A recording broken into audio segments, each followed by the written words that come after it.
What's up, everyone? Welcome to Jermir with the Journalism, presented to you by As the Culture Times. Now, before I get into everything, make sure you subscribe to the YouTube channel and hit that notification bell for more content just like this.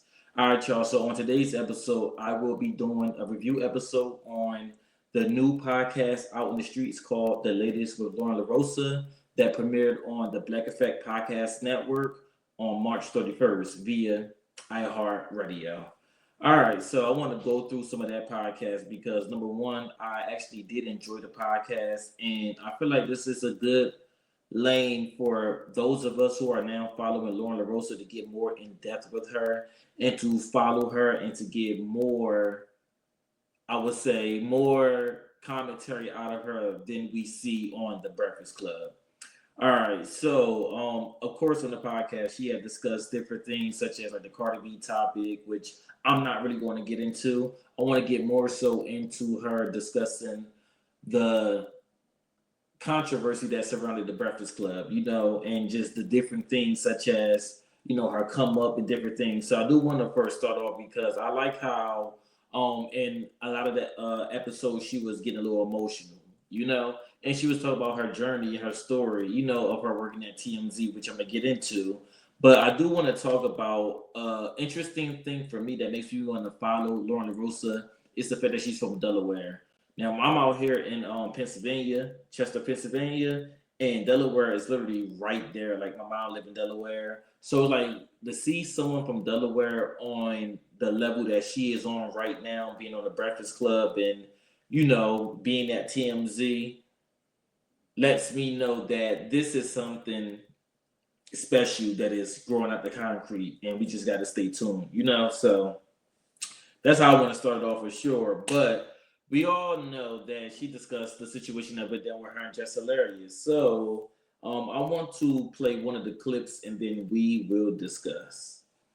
I left a job. When you get on television as a personality, you don't take yourself off of TV. I don't care how unperfect that situation is, baby, you figure it out and you make it work. And for me, being at TMZ and being in LA, and LA is a number one market, or, at least because things change, numbers change or whatever. I know it's at least top 5 market. And you're on television and you're on primetime and your daytime talk show. And no one really knew who I was. People knew, but like it was like, oh, the girl from TMZ.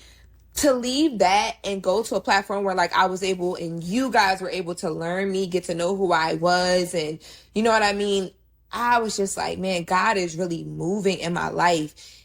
And I just need to prepare because it's going to level up. And that's what it did. It just kept leveling up, kept leveling up, kept leveling up. Even behind the scenes, like being able to create moments for the Breakfast Club. When people hear me say, I'm a producer at the show or I'm a senior news producer, I left TMZ at the senior level. I left TMZ as a senior news producer and came over to the Breakfast Club and was working with them for some time, off camera. All right, so I like how transparent she got in that clip. So in the beginning of that clip, she explained, once you are a personality and as someone who is an aspiring personality on a bigger level, once you are a personality, she was somewhere where she was on TMZ. She was already on primetime TV as a senior news producer. So some people may look at that as already making it. And I'm pretty sure that she made it in some ways, but she just felt like she had more to do and she wanted more out of a situation. So the fact that she left TMZ and as she said, being someone who's a commentator or on primetime TV, you normally make it work, you figure it out. That's not something you just leave without having a plan. I heard her say before, which I can't wait for her to get more into what happened at TMZ, that when she decided to audition for the Breakfast Club, that TMZ basically told her that she had to choose between working at TMZ or auditioning for the Breakfast Club. Now, again, that leap of faith and that belief in God that, made her get uncomfortable showed her that, what, she took that chance and that chance was really worth it because, again, being told that you have to stay somewhere, you can't audition for a different job, and as she said, some people knew who she was. I didn't really watch TMZ like that, You know, I of course know about TMZ, and I would see the footage online and different things like that, but I wasn't really familiar with her from TMZ. You know, so the fact that she took that leap of faith, left a very consistent job, and was a senior news producer to go audition to be a host initially on The Breakfast Club, and then to wind up getting the senior news producer position on top of now having her segment Ladies with the Loren Lorosa. Again, it shows that she made the right decision, you know. And with that, I feel like now that she's on the Breakfast Club, a lot of people, number one, her profile got bigger, you know, so now she's known more so for her her skills, not being a part of a ensemble such as TMZ. Even though she's a part of an ensemble at the Breakfast Club, she has a very prominent role there on screen and off screen. So ultimately, she made the best choice, and I feel like the choice she made benefited her for sure. You know, so I'm happy that she did that, and I'm happy at how transparent she got about that in the podcast because for me, as someone who is now a Loren LaRosa fan, and I will continue to cover and do review episodes on her podcast, seeing her dig deeper and talk about her journey and what she went through and the obstacles, I like that extra layer of her that we don't get to see on the Breakfast Club because, of course, she has a limited time within her segments for the moments that she's on the show. You know, so I thought that part was great for sure. So I want to play another clip and then we will discuss. Behind the scenes, I knew that like things weren't perfect. I knew she wasn't the most happiest person, but I think in my role, I can only speak for myself. I was trying to do as much as I could to make sure that things worked out well enough where she could at least show up and do her job comfortably. Like that was my job. And it wasn't about me as talent at that point. It was like, okay, me and my producer role, the show has to work. Like this full product has to product. And how can I make that happen? So I was doing everything I could, but I think it was obvious that, you know, she wasn't happy and she was, you know, trying to figure things out. Yeah, so in that clip, she talks about the Jess situation where she knew behind the scenes that Jess wasn't happy, even though we knew from watching on the screen that Jess wasn't happy, and there was a little, you know, static within the whole situation, you know. So even though she knew it behind the scenes, it wasn't hard for us as fans that's watching to see what was going on through the screen. You get what I'm saying? But you know, I like the fact that she kind of went into the situation a little bit more, talking about things behind the scenes and you know the way that she felt, which she wasn't happy about the situation. She talks about being disappointed and mad, and she talks about an interesting point because she talks about becoming the story. So with her working at TMZ and always being the one, you know, part of a producing team where you are covering other people's stories and you are, you know, commenting on that.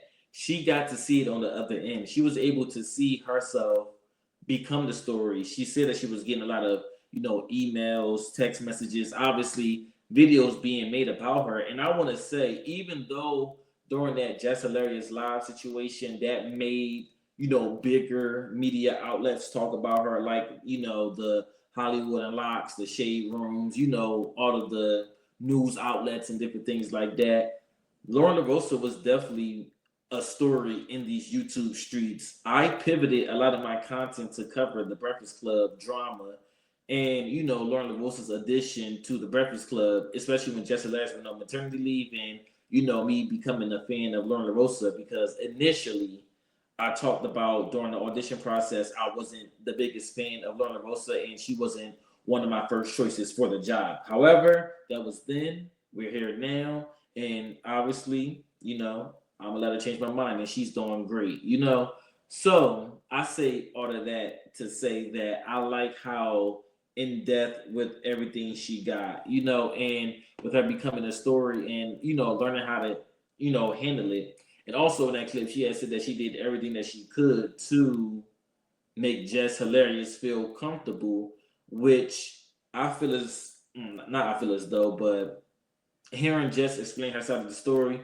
the only thing was the fact that Loren LaRosa was coming in on the segment that was supposed to be Jess Hilarious' segment, you know. So I like the whole feel of, you know, the way that she discussed it and Being honest about, the situation and coming to terms that they were all figuring it out at the same exact time. Like, it wasn't any set type of structure yet, and to get that confirmation that she was, brought on as a senior producer, which a lot of us didn't know, even though I covered this in a previous video and I talked about how she moved from LA to New York City. And I've been said that she had some type of job at the Breakfast Club. I just wasn't sure what type of job it was, but I definitely talked about that in one of my previous videos for sure, But I want to go to some of the comments real quick because there were some comments in the Loren Lorosa first episode, the Ladies with Loren Lorosa video. And these are what some of the comments and what people were saying. So, what's her name? Mary Jo 7113 said, "Y'all really killed that video. Talk about the boy's mind. We're going to get into that. Loved it. All four of y'all make me want to listen to the Breakfast Club faithfully every day." And I'm going to comment on the four of them. I definitely do agree. Ever since they aired out this drama and, this tension, the show has gotten dramatically better. And I want to say that, in my opinion, Just Hilarious, Loren Lorosa, and Charlamagne the God, as I stated before, is what's keeping the Breakfast Club relevant. Even though I know they prefer to keep a lot of this behind the scenes, in my opinion, them airing this out was actually the best thing that they could do for the show. Because again, with the Breakfast Club being such a monumental show for us in our culture, and when we noticed that things just didn't seem right on air, the fact that, they brought it, even though Jess brought it to online, they discussed it and they worked it out in real time, was something that I was actually happy to see, So, yes, I think, them figuring it out in real time was very organic and was, really needed for the show for sure, So I did like that comment. The next comment I want to put up on the screen, it says, "You have definitely made your mark." And that was from Make It Make Sense Mims. I love his YouTube channel, by the way. So I definitely wanted to put that. And what's this person? Chris.Joe2 said, "I was watching your blogs from when you were trying to get the Breakfast Club job to begin with. When they gave it to Jess, I was devastated for you. Although I love her, I can see how much you wanted it, and I am so glad that you stuck to who you are and you earned it. God did." I wholeheartedly agree with that. Again, even though she wasn't my first choice initially, I'm happy that the stars aligned. She took that leap of faith from, TMZ, and she landed where she's at now because I feel like she added a new amount of relevancy on the Breakfast Club. Her and Jess Hilarious for sure. And of course, Charlamagne the God. I want to get into the last clip I got of the podcast, and I give my overall thoughts of everything within the podcast. This was real. In real time, you saw someone have some feelings and express them the best way that she knew how to do. That was a real thing. But in moving forward, like we dropped the Boy Is Mine remake. We called it The Job Is Mine. And I think I was nervous about not doing the video because like we had a good time and I was with all the shits. I keep cussing. I don't know if I should keep cussing like that because I'm trying to get sponsors. And I was with all the stuff. But I was just like, dang, are people going to feel like worn out by the moment now? Because it was everywhere, y'all. I mean, MSNBC, Page 6, TMZ, the only one who didn't touch it. Hey, TMZ, it's okay. Y'all can do stories that center around me. I'm not a disgruntled ex-employee. I actually speak very highly of my time there. Hi, Harvey. Hi, Charles. Hello. Nice to meet you guys again. I'm Loren Lorosa, senior news producer at The Breakfast Club, the host of the Latest with Loren Lorosa podcast. Okay? Anyway. All right, so I like how she flexed in that video in the last part, and then I'll circle around to the beginning. But what she said, matter of fact, I'm gonna start with the beginning. So when it comes in reference to them doing the take on the Job Is Mine video, what I liked about that is the fact that, because first she showed concern about if they was dragging it out, and what I think is that they was capitalizing off of the moment, So off of that moment, when you do something such as the Job Is Mine video, you're capitalizing off of the current, you know, being trending and everything bigger than normally because again they are always trending in these YouTube streets, but they were making national news, you know.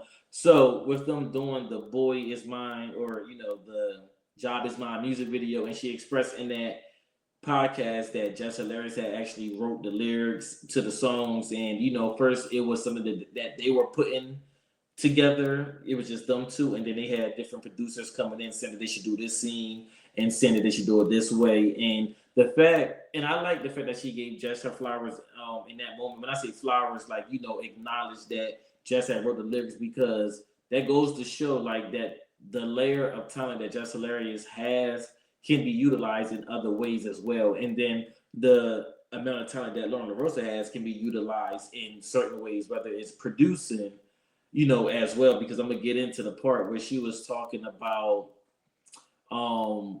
when it comes to her being like the senior news producer. Obviously, I'm pretty sure her and Jess Hilarious had came up with that, so that was very good. But then she also talked about how being conversations off screen. So basically, Charlamagne the guy was having conversations with Wendy Williams off the air. So she was talking to him about it, and he had explained that to her, and she came up with the idea of actually doing it on air because, as we all know, Charlamagne the God had came and was birthed from Wendy Williams, with him being her co-host and on her show. So she had explained to him that a lot of people, which is true, was waiting for Charlamagne the God, Wendy Williams moment. And that's definitely something I was waiting for. So the fact that she suggested that be a conversation that they do on air again was another good marketing strategy and was good for the show because, again, that free Wendy Williams movement pretty much started at the Breakfast Club, and it's being kind of powered through the Breakfast Club. So the fact that she came up with that, and that wasn't something that Charlamagne may have originally thought was a good idea, goes to show the power and the substance that Loren is bringing to the Breakfast Club. So I like the fact that she was the mastermind behind that, and how they are continuously being one of the, again, main platforms that is helping Wendy Williams out in that regards. I also like how she brought up the Angela Yee topic when Angela Yee was, asked about, the situation, and she talked about how, they were learning in real time. So Angela Yee has stated that the plan was for them to always hire two co-hosts, So the whole friction and the static and the confusion really was unnecessary, because if they had plans on hiring two co-hosts, then they should have just did that from the jump. But again, we're here now, so no need to cry over spilled milk. But I like the fact that she discussed that with Angela Yee being, the original female in that seat, to it now being given to Jess Hilarious and Loren Lorosa. To me, I like how she had definitely addressed that for sure. And I like how in that clip when she had talked about when everything, dropped, that they were being covered by multiple news outlets, but TMZ didn't cover it. Now, for me, I would think that TMZ would, because TMZ has, made false stories, whether it was like Lil Wayne dying or, reporting deaths on people. Like, they've done things that they wasn't even sure of. But it's funny how they are not covering this story. And a part of me feel like Harvey, and obviously, well, he runs TMZ, so TMZ must be salty at the fact that Loren Lorosa actually decided to leave, depart TMZ, and she's actually now, as a media personality, on a bigger scale. And she's on a nationally syndicated radio show that's big in Black culture. Even though TMZ may be the quote-unquote bigger platform, she basically didn't fail. And, the fact that they didn't cover the story goes to show that there's some saltiness there, But it also goes to show that you need to bet on yourself, because they tried to basically, I don't want to say blackball her, but they tried to basically make her scared. What's the word? Not even make her scared, intimidate her to basically stay at TMZ. And the fact that she overcame all of that and rised above it and landed herself a better position goes to show. You feel me? And as she stated, she has, at least from what I saw, never talked negatively about TMZ. She may have talked about her experiences there, but I don't think she ever did anything negatively to TMZ. So the fact that they didn't want to cover the story because she was the story is a little weird in my eyes. But it ultimately shows that she made the right decision to move away from TMZ, because if they're feeling a type of way about that, then I can only imagine how it was working there and how it was for her as a black woman being there, being heard. Again, she said people knew her from, oh, that's the girl from TMZ, but now we know her as Loren Lorosa, the journalist, So that right there is great. And I like how, she was very transparent about things like that. And I want, because in the episode she talked about going deeper into that. You need to go deeper into that, because I would love to cover that and just see, the things that she has been through to get to the journey that she's at now. Again, being at Delaware,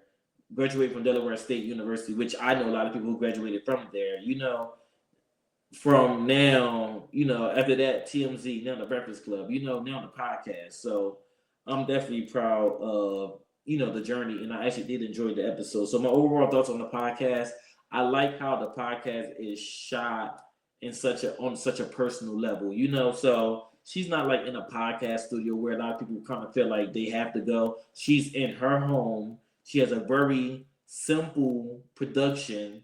It's not nothing that's over the top or anything, And I like how it just has that personable feeling, So I enjoyed the first episode for sure. I watched the second episode. I enjoyed the second episode as well. And with this being a daily podcast, I feel like this can actually help the Black Effect Podcast Network, specifically their YouTube channel, to drop daily content, and her YouTube channel as well, So I'm excited to see where this podcast goes. I'm gonna give my honest commentary on the podcast, on whether if I think it's entertaining, on if I like the topics and the different stories and obstacles that she talk about. I'll discuss on here as well, because I'm heavily invested in Loren Lorosa now, especially with her being from Delaware, but just being a fan of her and me being someone that is pursuing this field.